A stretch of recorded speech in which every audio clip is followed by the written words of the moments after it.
মে মাসের একেবারে শেষ লগ্নে এসে রীতিমতো ঘূর্ণিঝড় রেমাল নাকানি চোপানি খাওয়াচ্ছে গোটা পশ্চিমবঙ্গ সহ গোটা দক্ষিণবঙ্গের বিস্তীর্ণ অংশকে।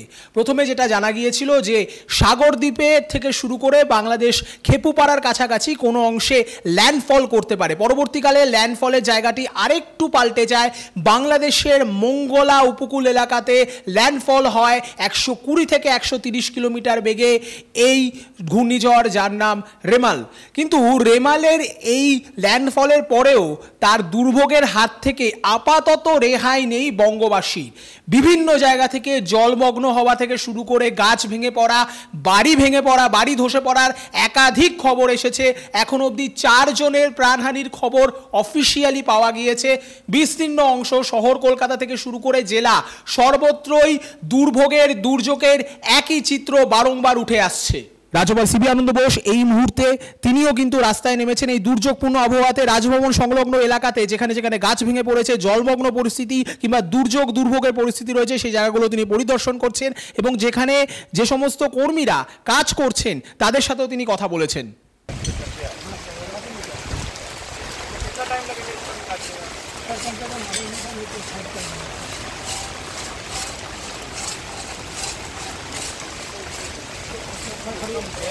এই মুহূর্তে আপনারা দেখতে পাচ্ছেন আলিপুর এলাকার চিত্র। সেখানে গত রাত্রে গাছ ভেঙে পড়ে, ঝড়ের প্রবল দমকা হাওয়াতে গাছ ভেঙে পড়েছে সেই সমস্ত এলাকায়। ডিজাস্টার ম্যানেজমেন্ট টিম বৃষ্টির মধ্যেও রাস্তা পরিষ্কার করার এবং যানবাহন চলাচলের উপযুক্ত করে তোলার কাজ করছে।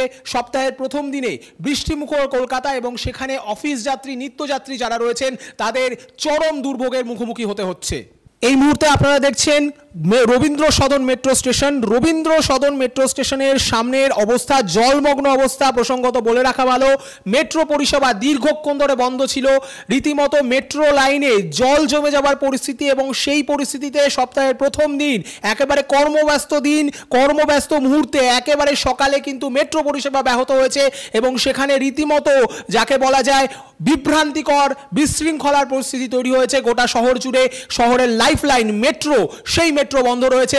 অপরদিকে আপনারা দেখতে পাচ্ছেন গড়িয়ার ছবি, গড়িয়া মেট্রোর সামনে সেখানে কিন্তু মেট্রো শেড উড়ে এসে রাস্তায় পড়ে রয়েছে। ফলে বোঝাই যাচ্ছে যে দুর্ভোগ এবং দুর্যোগ সপ্তাহের প্রথম দিনে কলকাতাবাসী শুধু নয় গোটা বঙ্গেই একেবারে রীতিমতো নাকানি চোপানি খাওয়াচ্ছে প্রথম দিনে, সপ্তাহের প্রথম কর্মব্যস্ত দিনে। অপরদিকে আপনারা দেখছেন এই মুহূর্তে সাগরদ্বীপ এলাকার ছবি, যে সাগরদ্বীপ এলাকাতে রীতিমতো ল্যান্ডফল হওয়ার একটা প্রবল সম্ভাবনা তৈরি হয়েছিল, কিন্তু ল্যান্ডফল না হলেও দুর্ভোগের হাত থেকে রেহাই পায়নি সাগরদ্বীপ। রীতিমতো সেখানে এই মুহূর্তে প্রবল দমকা হাওয়া চলছে, হাওয়ার গতিবেগ রীতিমতো 60 থেকে 70 কিলোমিটার এমনটাই জানা যাচ্ছে এবং সেই সঙ্গে চলছে পাল্লা দিয়ে প্রবল বৃষ্টি। আর এই দুয়ের জন্যই সেখানে তৈরি হয়েছে জলোচ্ছ্বাসের পরিস্থিতি। সমুদ্র উপকূলীয় এলাকাতে রীতিমতো প্রবল জলোচ্ছ্বাস দেখা যাচ্ছে। অপরদিকে আপনারা দেখতে পাচ্ছেন একেবারে সাগরদ্বীপে কপিল মুনির আশ্রম এলাকা, সেই এলাকা রীতিমতো জনশূন্য।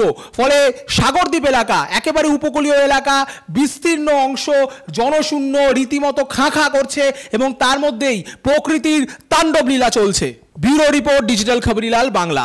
ডিজিটাল খবরিলাল, খবর আপনাদের, নজর আমাদের।